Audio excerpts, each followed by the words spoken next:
Knowledge of the client business important principle है develop करने के लिए overall audit plan. Without adequate knowledge client के बिजनेस का ऑडिट प्रॉपरली हो ही नहीं पाएगा। प्रॉपर ऑडिट पॉसिबल ही नहीं है। ऐसे 315 आइडेंटिफाइड करना है, असेस करना है risk of the material misstatement कैसे, through understanding the entity and उसका एनवायरनमेंट। ऑडिटर को ऑब्टेन करना पड़ेगा अंडरस्टैंडिंग। कैसे वो ऑब्टेन करेगा? फॉलोइंग पॉइंट्स को देख के। Relevant industries, regulatory and other external factors जो इंक्लूड कर रहे हैं एप्लीकेबल फाइनेंशियल रिपोर्टिंग फ्रेमवर्क, मतलब उन लोगों ने जो फाइनेंशियल रिपोर्टिंग फ्रेमवर्क दिया है उसको ध्यान में रखते हुए। एग्जाम्पल के अंदर क्या आएगा? कम्पिटिटिव एनवायरनमेंट, जहाँ पर डिमांड है, कैपेसिटी है, प्रोडक्टिव प्राइस है, प्रोडक्ट है, प्राइस कॉम्पिटिशन्स है, as well as cyclical price competitions है, as well as cyclical and seasonal activities है। सप्लायर एंड कस्टमर रिलेशनशिप, जिसके अंदर क्या आएगा? टाइप्स ऑफ द सप्लायर, कौन से टाइप्स के सप्लायर हैं, एंड कस्टमर्स हैं। एग्जाम्पल के अंदर रिलेटेड पार्टीज़, जो कि related parties unified buying groups and the related contacts with the other entities. यानी सप्लायर एंड कस्टमर्स का relationship, type of the supplier, कैसे टाइप्स के सप्लायर है, कस्टमर्स है, एंड रिलेटेड कॉन्टैक्ट्स क्या होंगे एंटिटीज़ के, ये सारा हमको पता पड़ पाएगी फाइनेंशियल रिपोर्टिंग फ्रेमवर्क अगर जान लेंगे हम तो। Technological development such as those related to the entities product, technological कितना डेवलपमेंट आ रहा है वो भी हमको पता पड़ जाएगा रिलेटेड एंटिटीज़ के प्रोडक्ट से। Energy supplies and the cost, कितनी एनर्जी सप्लाई हुई होगी एंड कितनी कॉस्ट लगी होगी। Effects of the regulations on the entities operations, क्या क्या इफेक्ट आएंगे रेगुलेशंस की एंटिटी के ऑपरेशंस पे। नेचर ऑफ द एंटिटीज़ के अंदर इंक्लूड किया जाता है उसका operation, ownership and the governance structures, type of the investment जो एंटिटी बना रही है या प्लान कर रही है टू मेक, इंक्लूड किया जाएगा इसके अंदर इन्वेस्टमेंट जो कि स्पेशल पर्पस के लिए है जो कि एंटिटी कर रही है, एंड एंटिटी का स्ट्रक्चर्स के कैसे फाइनेंस किया गया है।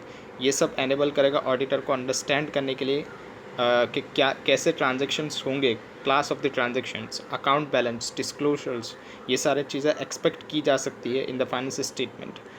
एग्जाम्पल के तौर पे अंडरस्टैंड करना source of the entities earning, entities की अर्निंग कहाँ कहाँ से आ रही होगी, ये हेल्प करेगा आइडेंटिफाइड करने के लिए risk of the material miss statement. कैसे? तो valuation of the certain products, या तो लाइन ऑफ द बिजनेस या तो एरियाज़, यानी रिस्क असेसमेंट करने के अंदर रिस्क असेसमेंट कहाँ कहाँ हो सकता है value of the certain products के अंदर, लाइन्स ऑफ द बिजनेस के अंदर, एरियाज़ के अंदर। मे बी या तो ज़्यादा सस्पेक्टिबल होगा मैनेजमेंट फ्रॉड, मैनेजमेंट कहाँ कहाँ फ्रॉड कर सकता है ये भी हमको पता पड़ पाएगी। अंडरस्टैंडिंग द की सप्लायर्स, कौन से की सप्लायर्स होंगे, कस्टमर्स रिलेशनशिप कैसा होगा, ये सब भी आइडेंटिफाइड किया जा सकता है। Potential related to the parties, या तो risk related to the revenue recognitions, कैसे रेवेन्यू रिकॉग्नाइज्ड करते हैं, उसके अंदर क्या क्या रिस्क हो सकते हैं वो सब पता पड़ेगी। Entities with the components multiple tax jurisdictions, entities के कितने कंपोनेंट्स मल्टीपल टैक्स ज्यूरिडिक्शंस में पड़ रहे हैं, जिसका रिजल्ट से एडिशनल रिस्क हो सकता है miss statements in the tax accounts के अंदर, मतलब टैक्स अकाउंट के अंदर क्या क्या रिस्क हो सकता है वो भी हम आइडेंटिफाइड कर पाएंगे। एक्विजिशंस के रिजल्ट से कॉम्प्लेक्स स्ट्रक्चर होता है होल्डिंग कंपनीज़ के लिए, तो to achieve the benefits to the share holders and giving rise the significant inter company transactions. यहाँ पर सिग्निफिकेंट यहाँ पर जब भी एक्विजिशंस होता है जिसका रिजल्ट क्या होता है, कॉम्प्लेक्स स्ट्रक्चर हो जाता है होल्डिंग कंपनी के लिए अचीव करने के लिए benefits to the share holder.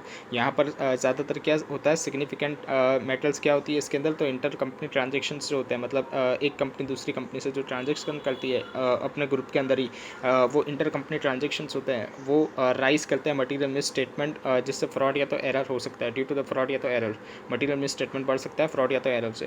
Transactions जो outside the entities normal course of the business किया गया है, मतलब normal course of the business के अंदर जो भी ट्रांजेक्शन किए जा रहे हैं उससे बाहर जाकर कोई ट्रांजेक्शन किया है, इसके अंदर कैसे ट्रांजेक्शन हो सकते हैं, कॉम्प्लेक्स इक्विटी ट्रांजेक्शन हो सकते हैं। ट्रांजेक्शन्स जो क्या करेंगे, लीजिंग करेंगे प्रीमाइसिस को, rendering of the management service render की जा रही है एंटिटीज़ के द्वारा दूसरी पार्टीज़ को, जहाँ पर कोई कंसिडरेशन एक्सचेंज का नहीं किया गया है, मतलब सर्विस तो ली गई है लेकिन कोई कंसिडरेशन दिया नहीं गया है। Transactions under the contract, transactions जो हैं कॉन्ट्रैक्ट के अंदर किए गए हैं एक टर्म्स, जिसके अंदर टर्म्स जो है वो चेंज कर दी जा रही है पहले ही, एक्सपायरी ऑफ द कॉन्ट्रैक्ट से पहले ही। इसको भी स्टडीड करना पड़ेगा इन डेप्थ। सी देखते हैं, जो एंटिटीज़ का सिलेक्शंस है एंड जो एप्लीकेशंस है अकाउंटिंग पॉलिसीज़ के अंदर, जिसके अंदर इंक्लूड किया जाता है reasons for the change their on. Entity क्या सिलेक्शन कर रही है एप्लीकेबल अकाउंटिंग पॉलिसीज़ के अंदर, selections and applications accounting policies के अंदर, इसके अंदर क्या देखना है हमको, क्या इंक्लूड करना है, रीजंस, कौन से रीजंस की वजह से वो चेंज कर रही है, ऑडिटर को क्या चेंज करिए, selection applications of the accounting policies. Auditor को इवेल्युएट करना पड़ेगा एंटिटीज़ के अकाउंटिंग पॉलिसीज़ को अप्रोप्रिएटली, कि वो अप्रोप्रिएट है ना बिज़नेस के लिए। कंसिस्टेंटली मैनेजमेंट उसको फॉलो कर रही है ना, applicable financial reporting framework and accounting policies को, जो कि उस इंडस्ट्री जो कि रिलेवेंट है इंडस्ट्री के लिए।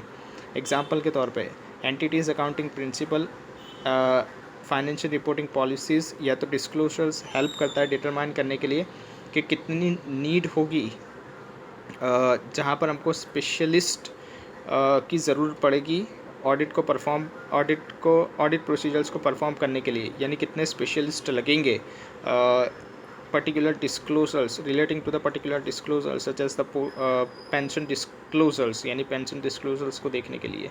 इफ़ेक्ट्स जो होती है ऑडिट की, सिग्निफिकेंट न्यू या तो रिवाइज डिस्क्लोजर्स, इफ़ेक्ट्स क्या क्या होगी हमारे ऑडिट की न्यू या तो रिवाइज डिस्क्लोजर्स पे, जो रिक्वायर्ड करता है result of the changes entities के एनवायरनमेंट के अंदर, यानी इससे क्या होगा, एंटिटीज़ के एनवायरनमेंट के अंदर भी चेंज आएगा, फाइनेंशियल कंडीशंस या तो एक्टिविटीज़ के अंदर भी चेंज आएगा, एंटिटीज़ के एनवायरनमेंट के अंदर चेंज आएगा, फाइनेंशियल कंडीशंस या तो activities such as change in the segments for reporting of the segment information arising from the significant business combinations, यानी सेगमेंट रिपोर्टिंग भी हमको कंसिडर करना पड़ेगा, उसके अंदर भी क्या सिग्निफिकेंट बिजनेस कॉम्बिनेशन बन रहा है वो भी हमारा देखना पड़ेगा।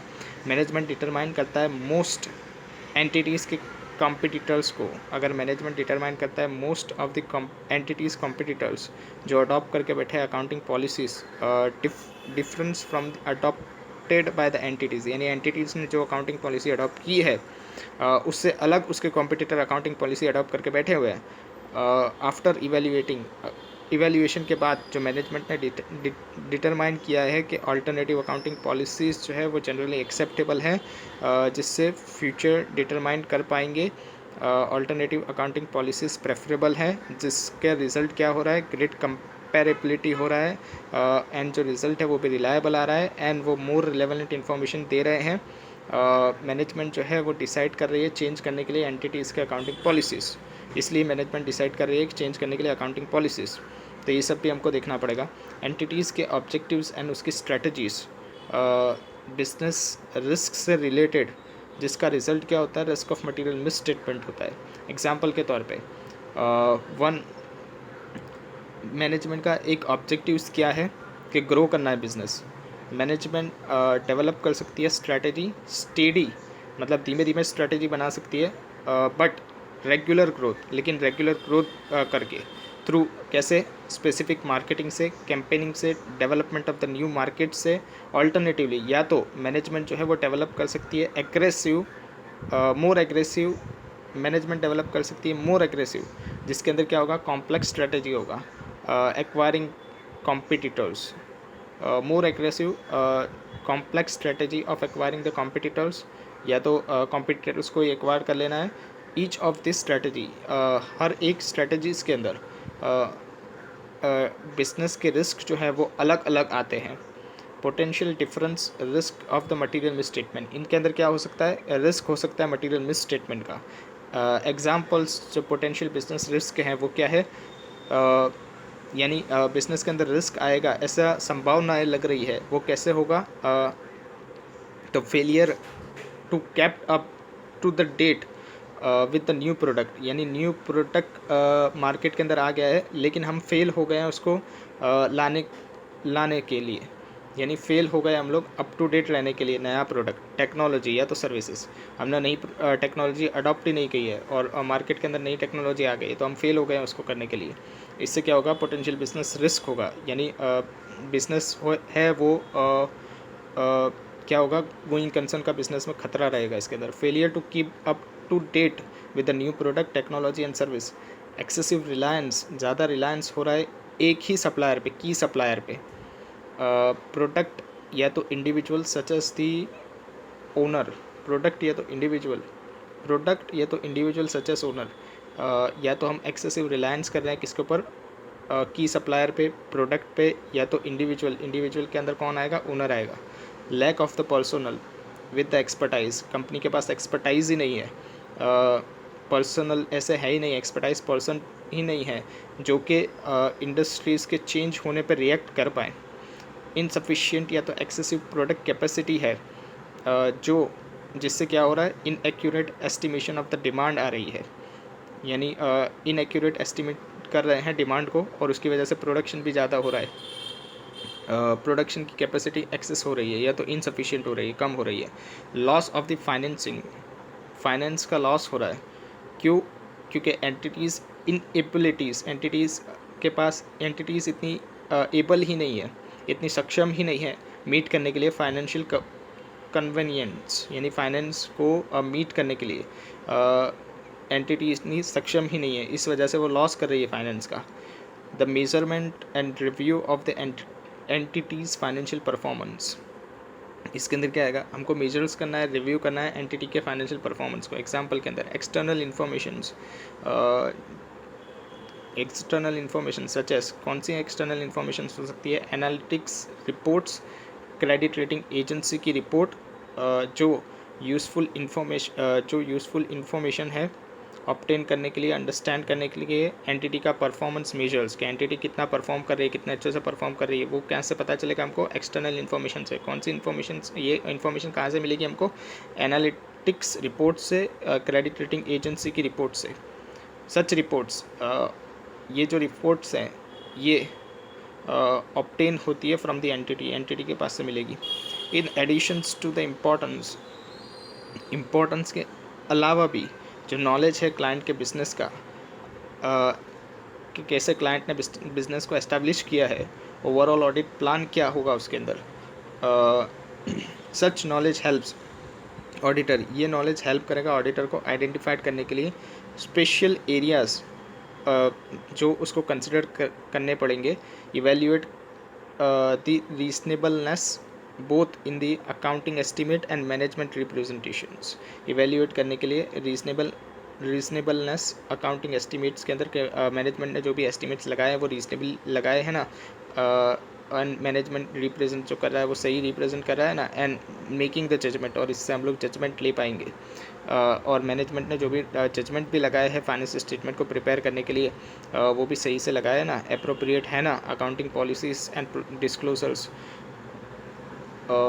ऑडिट प्लानिंग एक कंटिन्यूस प्रोसेस है, ऐसे 300 बोलता है, planning and audit of the financial statement, ऐसे 300 क्या बोलता है, प्लान करना है ऑडिट को फाइनेंशियल स्टेटमेंट की। प्लानिंग जो है वो डिस्क्रीट फेज नहीं है ऑडिट का, वो कंटिन्यूअल एंड इटरेटिव प्रोसेस है।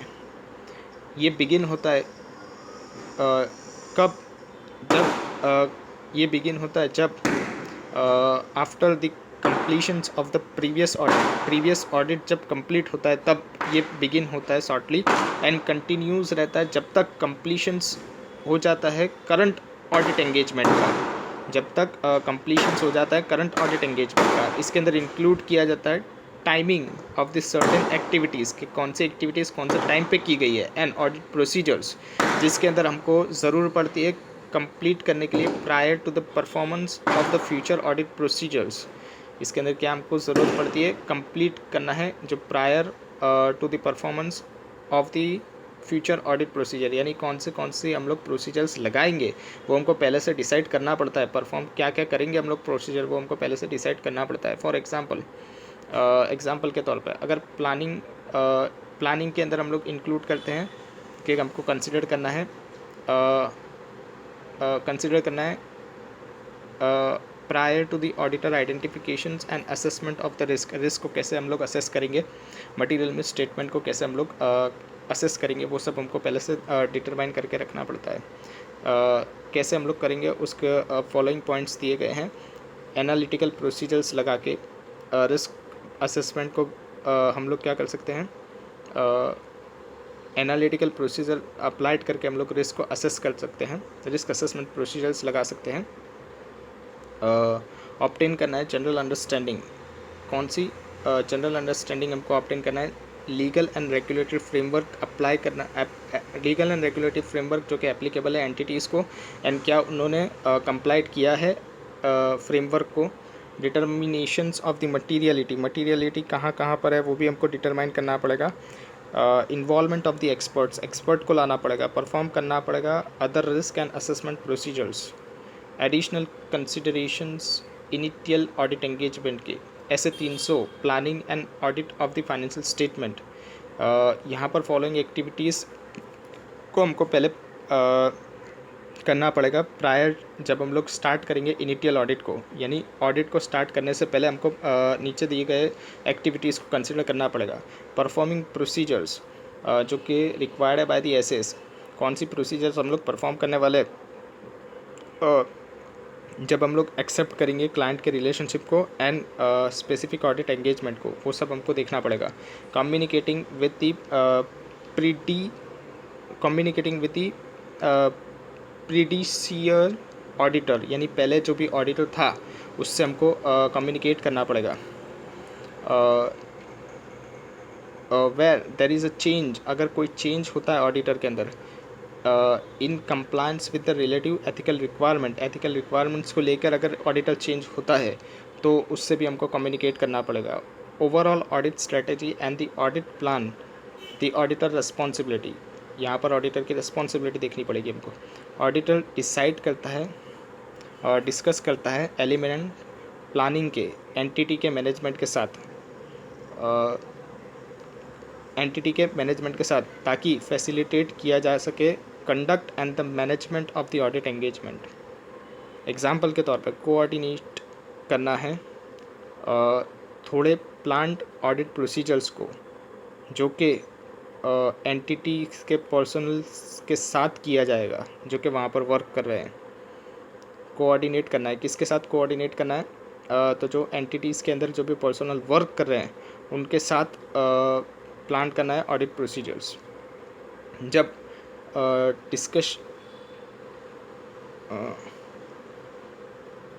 व्हेन डिस्कसिंग, जब हम लोग डिस्कस कर रहे हैं ये सारी चीज़ें किसके साथ, जो भी वहाँ पर वर्क कर रहे हैं एंटिटी के पर्सनल, उनसे जब भी हम लोग डिस्कस कर रहे हैं तो हमको ये केयर रखना है कि हम कंप्रोमिस्ड ना कर जाएं, इफ़ेक्टिवनेस ऑफ एन ऑडिट की इफ़ेक्टिवनेस को हम लोग कंप्रोमिस ना कर जाएं।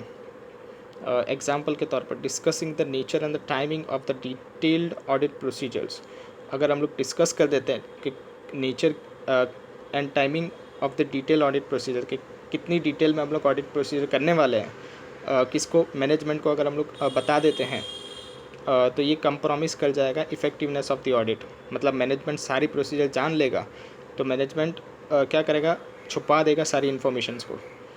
ऑडिट प्रोसीजर्स टू प्रिडिक्टेबल, इससे क्या होगा, ऑडिट प्रोसीजर जो है वो प्रिडिक्टेबल हो जाएगी, मतलब ऑडिटर आगे क्या स्टेप लेने वाला है वो पता चल जाएगी मैनेजमेंट को। तो इतनी डिटेल ऑडिट प्रोसीजर हमको बतानी ही नहीं है मैनेजमेंट को, ताकि मैनेजमेंट कंप्रोमिस्ड हो जाए effectiveness of the audit and making the audit procedure to predictable, और ऑडिट प्रोसीजर प्रिडिक्टेबल हो जाए।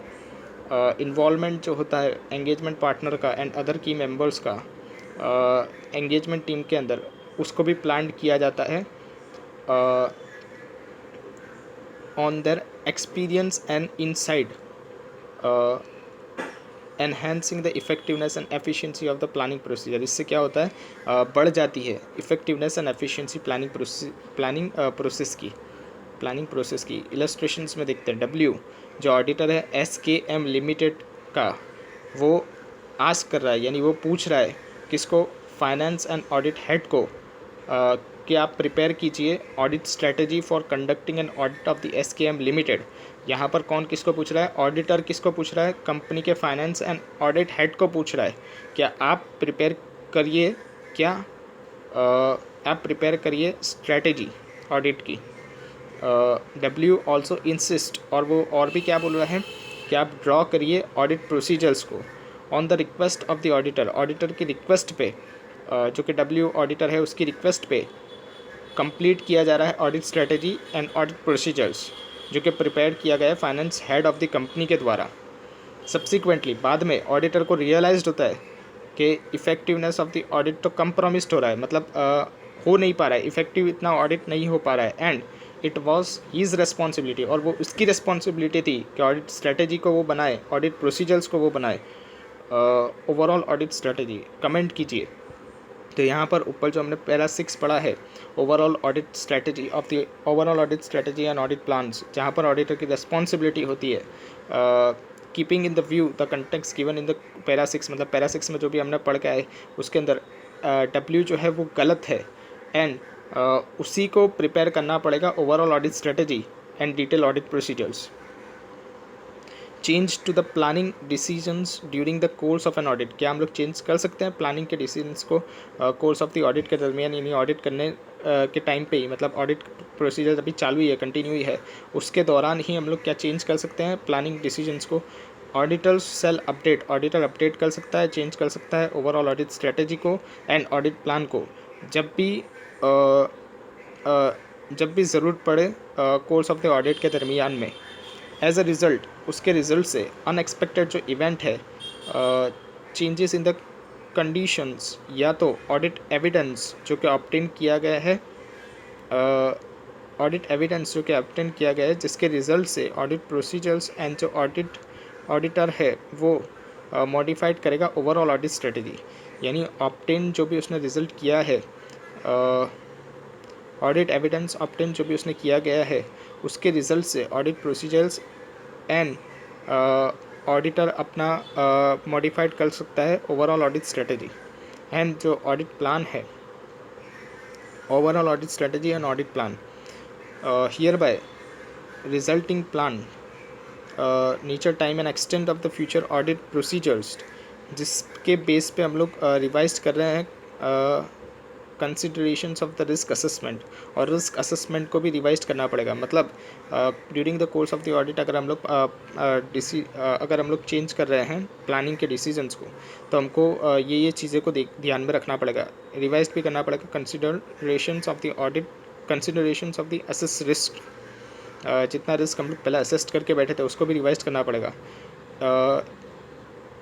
इंफॉर्मेशन जो ऑडिटर को मिली है, अटेंशन दैट, ये अटेंशन देती है कि डिफर्स करेगा significant from the information available जब ऑडिटर प्लान कर रहा है द ऑडिट प्रोसीजर्स। यानी जो इंफॉर्मेशंस, ऐसा भी केस हो सकता है कि जो इंफॉर्मेशंस ऑडिटर के पास आ रही है, जो ऑडिटर अटेंड कर रहा है, वो अलग भी हो सकती है significance from the information available, जो इंफॉर्मेशन अवेलेबल है उससे, जब ऑडिटर प्लान कर रहा है एंड ऑडिट प्रोसीजर्स कर रहा है। एग्जांपल के तौर पे ऑडिट एविडेंस जो ऑब्टेन किया गया है कैसे परफॉर्म करके सब्सटेंटिव प्रोसीजर्स को वो कॉन्ट्राडिक्ट कर रहा है जब ऑडिट एविडेंस ऑब्टेन किया गया था टेस्ट ऑफ कंट्रोल से। Direction, supervisions and review, auditor plan कर सकता है, ऑडिटर प्लान करेगा nature time and extents of the directions and the supervisions of the direction and the supervisions of the engagement team. यानी auditor क्या करेगा, plan करेगा nature time and extents, directions and the supervisions engagement team का, and वो review भी करेगा उन लोगों के वर्क को, डिपेंडिंग ऑन मैनी फैक्टर्स। ये किसके ऊपर डिपेंड करेगा, बहुत सारे फैक्टर्स के ऊपर, जिसके अंदर क्या क्या आएगा, कैसे हम लोग डायरेक्ट करेंगे, सुपरवाइज करेंगे और रिव्यू करेंगे एंगेजमेंट टीम को, और उनका वर्क भी रिव्यू करेंगे, ये डिपेंड करेगा फैक्टर्स के ऊपर। कौन से फैक्टर्स के ऊपर? Size and complexity of the entity. कितने साइज़ एंड कॉम्प्लेक्सिटी, मतलब कितने कॉम्प्लेक्सिटी अराइज हो रहा है और कितनी बड़ी एंटिटी है, साइज़ उसकी क्या है। एरिया ऑफ द ऑडिट, कितना हम लोग एरिया कवर कर रहे हैं ऑडिट के अंदर। Assess the risk of the material miss statement, कितना मटेरियल मिस स्टेटमेंट को असेस किया गया है। इंक्रीज, एग्जाम्पल के अंदर increase in the assess risk of the material miss statement, अगर इंक्रीज कर देंगे risk of the material miss statement को असेस करने का गिवन एरियाज से ऑफ द ऑडिट, तो रिक्वायर्ड होता है। तो इसके लिए हमको क्या रिक्वायर्ड पड़ेगा? करस्पॉन्डेंट इंक्रीज, मतलब इंक्रीज भी करना पड़ेगा हमको। Extend and timeliness of the direction supervisions engagement team members and direction supervisions of the engagement team members and more detail reviews of their work. यानी अगर हम लोग assessment of the risk management को increase कर रहे हैं तो तो हमको इंक्रीज़ कर देना पड़ेगा time of the direction supervisions and engagement, director supervisions of the engagement team members and उनका रिव्यू भी करना पड़ेगा, ज़्यादा work. Capabilities and competence of the individual team members performing the audit, जो भी बंदे परफॉर्म कर रहे हैं ऑडिट को, वर्क को, उनकी कैपेबिलिटी एंड कॉम्पिटेंस को भी हमको देखना पड़ेगा।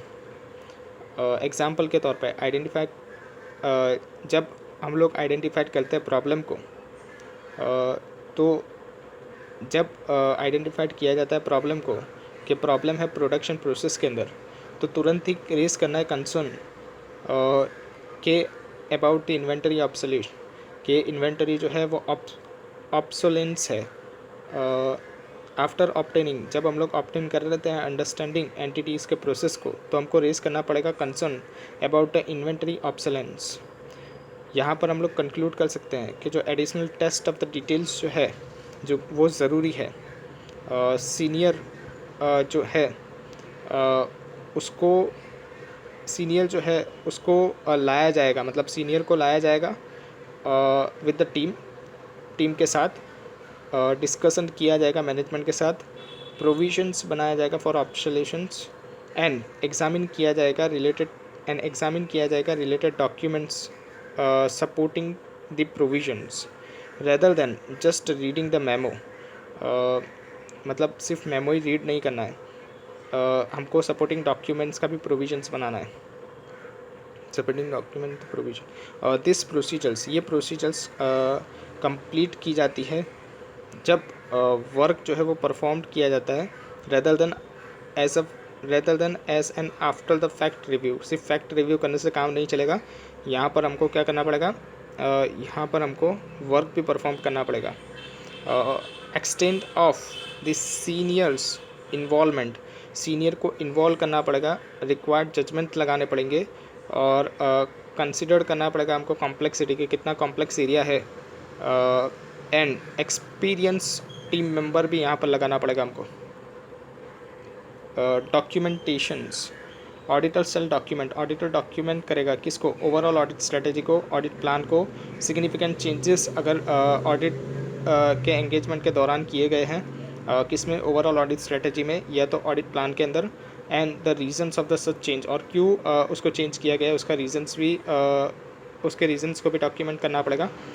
डॉक्यूमेंटेशंस जो है ओवरऑल ऑडिट स्ट्रेटेजी का, वो रिकॉर्ड किया जाता है as a key decisions considering, उसको एज अ की डिसीजंस हमको वो क्या है? की डिसीजंस है considering the necessary to properly plan the audit. इससे हम लोग को पता चलेगी कि हमने कितना प्रॉपरली प्लान किया गया था ऑडिट। कम्युनिकेट करना है सिग्निफिकेंट मैटर्स को एंगेजमेंट टीम को, यानी एंगेजमेंट टीम ने कितना सिग्निफिकेंटली कम्युनिकेट किया है, किसका? एंगेजमेंट टीम ने कितना सिग्निफिकेंट कम्युनिकेशंस मैटर्स, यानी जो भी मैटर्स थे एंगेजमेंट टीम ने उसको अच्छे से कम्युनिकेट किया है ना, वो भी यहाँ पर पता चल जाएगी डॉक्यूमेंट से। एग्जाम्पल के तौर पे ऑडिटर समराइज करता है overall audit strategy in form of the memorandum के फॉर्म के अंदर ऑडिटर क्या करता है? समराइज करता है उसकी ओवरऑल ऑडिट स्ट्रेटेजी को। यहाँ पर की डिसीजंस जो होता है, यानी डिसीजन लेने में भी हमको हेल्प मिलती है डॉक्यूमेंटेशंस करने से। contains the key decisions regarding the overall scope, timing and conduct of the audit. यहाँ पर हमको पता चल जाता है कि कितना scope, timing and conduct of the audit हुआ है. फर्दर जो ऑडिट प्रोसीजर्स है जो एसर्टेन करता है level in response to the assessment risk. Further यहाँ पर हमको ऑडिट प्रोसीजर्स जो है वो एसर्टेन वो assertion level. Further the audit procedure at the assertion level, जो ऑडिट प्रोसीजर जो हमने एसर्शन लेवल पे लगाई है उसका रेस्पॉन्स कितना है एसेस रिस्क से. Response to the assess risk यानी हमने क्या क्या ऑडिट प्रोसीजर्स लगाई है एसर्शन लेवल पे रेस्पॉन्ड करने के लिए रिस्क को, जो भी हमने असेस्ट किया था. It also serves as a record, ये हमारे रिकॉर्ड में रहता है. प्रॉपर प्लानिंग हमने की है, रिव्यू किया है, approve prior to the performance. Auditor use करता है स्टैंडर्ड ऑडिट प्रोग्राम्स, या तो एंड और ऑडिट कंप्लीशन चेकलिस्ट, या तो वो चेकलिस्ट बनाएगा या तो वो ऑडिट प्रोग्राम्स का स्टैंडर्ड फॉर्मेट बनाएगा. Tailored as a needed to reflect the particular engagement circumstances. Record जो होता है सिग्निफिकेंट चेंजेस का, overall audit strategy and audit plan का, जो रिजल्ट करेगा change to the plan natures, timing and extent of the audit procedure. अगर कोई change हुआ है तो सिग्निफिकेंट चेंजेस हुए हैं ओवरऑल ऑडिट स्ट्रेटजी में, तो overall audit strategy and audit plan के अंदर तो उसका रिजल्ट क्या निकल के आया है, nature, timing, extent of the procedures क्या थी उसकी, वो सब भी पता चल पाएगी. एक्सप्लेन वाई और क्यों और सिग्निफिकेंट चेंज हमने किए थे ओवरऑल ऑडिट स्ट्रेटजी के अंदर, overall audit strategy and audit plan के अंदर, वो भी जो फाइनली अडॉप्ट किया गया था फॉर द ऑडिट, वो भी हमको पता पड़ पाएगी डॉक्यूमेंटेशंस के थ्रू. ये रिफ्लेक्ट करेगा अप्रोप्रिएट रेस्पॉन्स कि हमने क्या रेस्पॉन्स दिया था सिग्निफिकेंट चेंजेस जब अकर्ड हुए थे तब ऑडिट के दरमियान में. एग्जाम्पल के तौर पे फॉलोइंग थिंग, हमको नीचे दी गई थिंग्स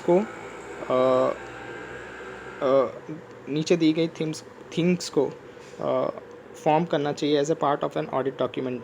यानी नीचे दी गई थिंग्स जो भी हैं इन सबको हमको डॉक्यूमेंट करके रखना चाहिए. A summary of the discussions with the entities की डिसीजंस मेकर्स, यानी एंटिटीज़ के साथ जो भी की डिसीजंस मेकर्स के मेकिंग का डिस्कशन किया है, एंटिटीज़ की डिसीजन मेकर्स के साथ जो भी डिस्कशन किया है उसकी समरी बना के रखनी चाहिए, हमको डॉक्यूमेंट करके रखनी चाहिए. Documentations of the audit committee के साथ हमने जो भी pre approvals of the services जो कि रिक्वायर्ड थी, जो हमने की थी सर्विसेज का प्री अप्रूवल, उसका भी डॉक्यूमेंटेशंस करके रखिए. ऑडिट डॉक्यूमेंटेशन एसेस लेटर, यानी ऑडिट डॉक्यूमेंटेशन एसेस लेटर को भी आप डॉक्यूमेंट करके रखिए. अदर कम्युनिकेशंस, या तो एग्रीमेंट विद द मैनेजमेंट, कोई अदर कम्युनिकेशंस आपने किया है, एग्रीमेंट किया है मैनेजमेंट के साथ, या तो दोस्त चार्ज विद द गवर्नेंस के साथ, किसके रिगार्डिंग स्कोप या तो changes in the scope of our services, उसका भी डॉक्यूमेंट करके रखिए. ऑडिटर की रिपोर्ट एंटिटीज़ के फाइनेंशियल स्टेटमेंट के ऊपर, उसको भी डॉक्यूमेंट करके रखिए. अदर रिपोर्ट्स जो कि स्पेसिफाइड करेगी एंगेजमेंट एग्रीमेंट को, अदर रिपोर्ट्स जो कि स्पेसिफाइड करेगी एंगेजमेंट एग्रीमेंट को. इसके अंदर क्या क्या आएगा, debt covenant compliance letter, debt यहाँ पर कोवेनेंट नहीं होगा, डेट कवरेज आएगा, कंप्लायंस लेटर, वो भी आप संभाल के रखिए. ऐसा ही अदर रिपोर्ट्स अगर कुछ भी है एंगेजमेंट से रिलेटेड, एग्रीमेंट से रिलेटेड, तो उसको भी आप डॉक्यूमेंट करके रखिए.